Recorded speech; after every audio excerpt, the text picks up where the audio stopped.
the statistics recorded during the recently held local government elections 2023 is ample testament of this challenge.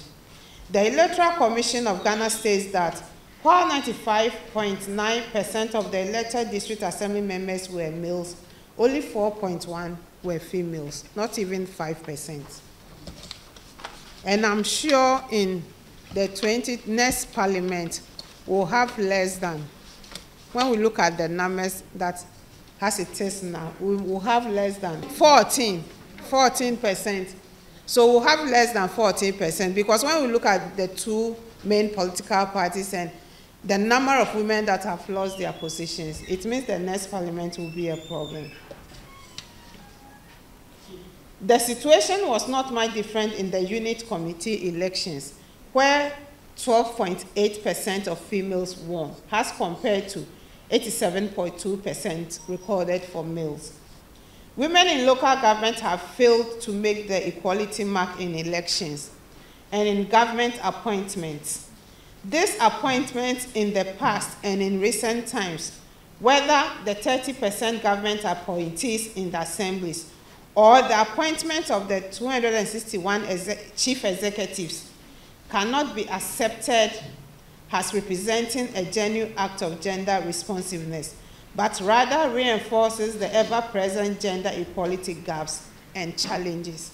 So we want the president to use his authority in appointing to ensure that there are more women in the appointments that he makes. The administrative directive attached to the 30% government appointees in the district assemblies has never attracted the seriousness required. Furthermore, the recent parliamentary primaries held by the two main political parties in Ghana, NPP and NDC, further highlight our concern with the underrepresentation of women in decision-making roles. Despite efforts to encourage female participation, the outcomes reveal a stark gender gap. Both parties saw a disproportionately low number of women securing nominations for parliamentary seats, with only a fraction of female candidates compared to their male counterparts. This disparity underscores the entrenched challenges faced by women in Ghana's political landscape and emphasizes the pressing need for proactive measures to address gender imbalance across all levels of governance.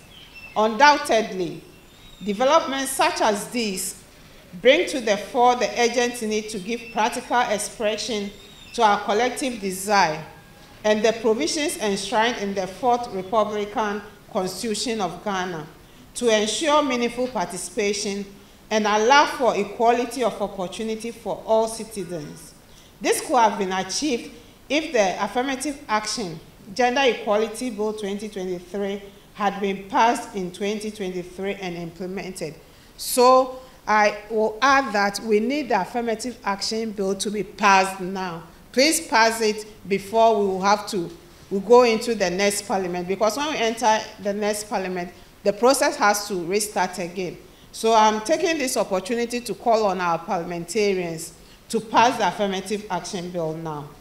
However, pending the passage of this, our coalition, and when I mention our coalition, those of us gathered here this morning for this press conference, that's NETRIGHT, NALAC, Women's Manifesto Coalition, and Affirmative Action Bill Coalition, in solidarity with several others, make a passionate call to the President of the Republic, His Excellency, Nana Addo Dankwa Akufo-Addo, to take a decisive step towards gender parity by appointing at least 60% of women out of the 30% assembly members to be nominated as government appointees, as well as a critical number of women appointees among the 261 metropolitan, municipal, and district chief executives that are to serve in the next 4 years.